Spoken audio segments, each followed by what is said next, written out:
Do you have a go-to karaoke song? Like those ones you just pull out of your back pocket when you get dragged to those really cringy on-campus karaoke nights that are hosted in the student union?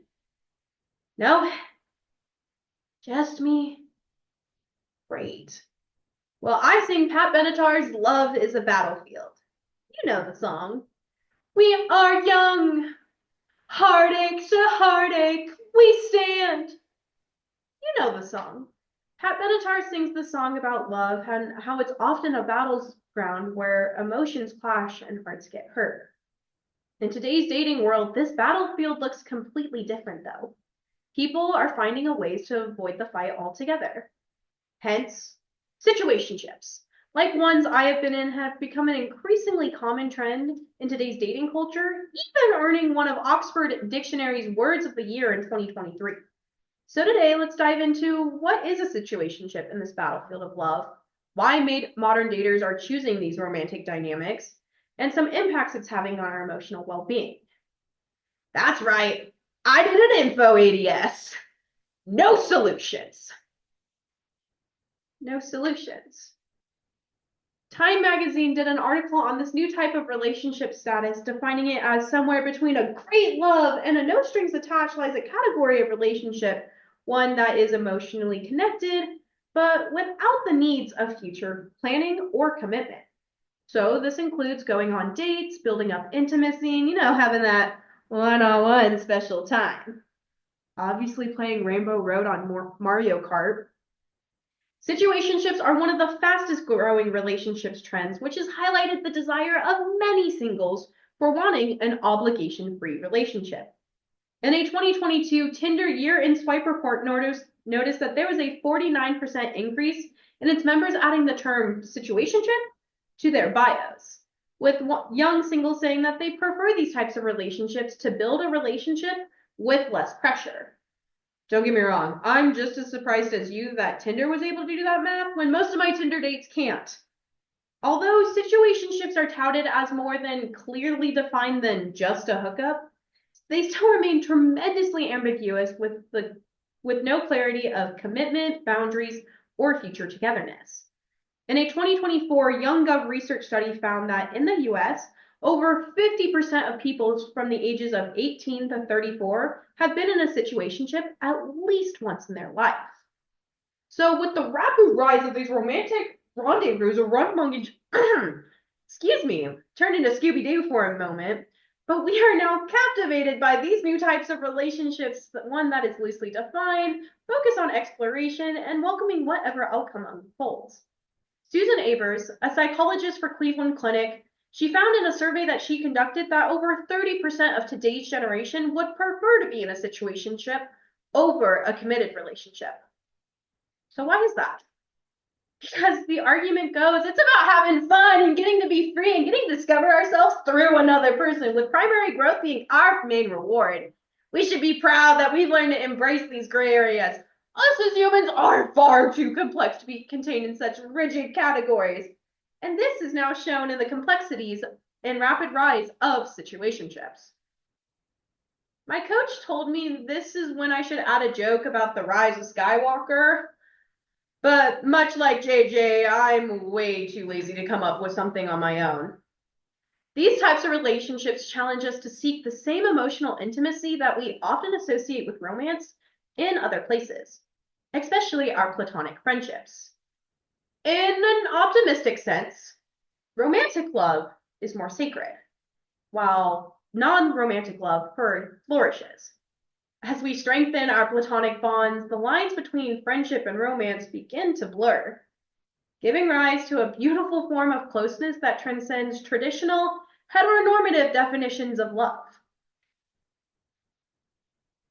So with situationships being one of the most common dating trends right now, there are some impacts it's having on our emotional well-being that is a direct result of these modern dating norms.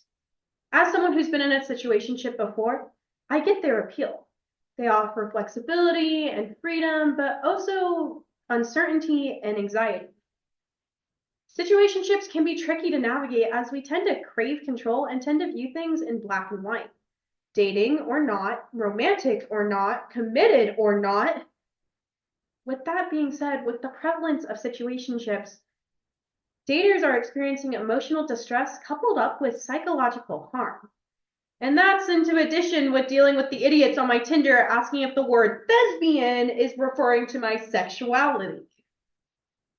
So while some argue that these types of relationships reflect healthier attitudes towards committed timelines, data still shows that most still seek serious partnerships, even if they've expressed the frustration and lack of clarity and progression in their own romantic lives. Because many individuals aspire to be in long-term, meaningful bonds, but struggle to balance digital dating culture with the vulnerability needed to have a deep, committed relationship. When intimacy often fails to align with consistency and trust, disillusionment tends to follow. Situationships have also been connected to various forms of emotional exploitation, such as breadcrumbing, gaslighting, and traumatic attachment, disproportionately affecting women and members of the LGBTQI+ community. Dr. Pete Picard, a psychologist, emphasizes that these types of not relationships that lack commitment can harm our mental health due to lingering uncertainties. So this is why honest self-reflection is essential. If you notice that a situationship is no longer meeting your needs of commitment, you need to have a respectful conversation with your partner about moving forward. Remember when I said that this was an info ADS and there were no solutions to situationships? While that's true, there are some things you should keep in mind to avoid the falling victim to the pitfalls of situationships. Love. L. Listen to your heart. Reflect on your feelings and your needs. O. Open up. Communicate openly and honestly. V. Voice boundaries. Clearly define and enforce your limits. E. End contact. If needed, remove reminders and cease communication to facilitate healing and growth. And if you need a little reminder of this, I suggest that you click on the link in the description box below. And if you're single, my Instagram's on there too. Looking for a 6'5" debate boy. But situationships aren't for everyone, at least not all the time. And it's okay to try a situationship and acknowledge that it's not working for you. If you recognize this, the best gift that you could ever give yourself is to leave. Situationships aren't designed to last forever, and there is no shame in ending one early if it's starting to take a toll on your emotions. These arrangements may seem attractive at first because they offer their flexibility and lack of commitment, but they also often lead to emotional confusion and mental strain. Recognizing the limitations of situationships and prioritizing your emotional well-being is important. Healthy relationships are built on consistency and clear commitment and mutual respect and support.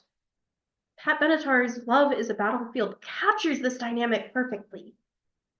Because yes, love is full of risks and challenges, but avoiding the fight altogether could leave you without the security and without the fulfillment of what a committed relationship can bring.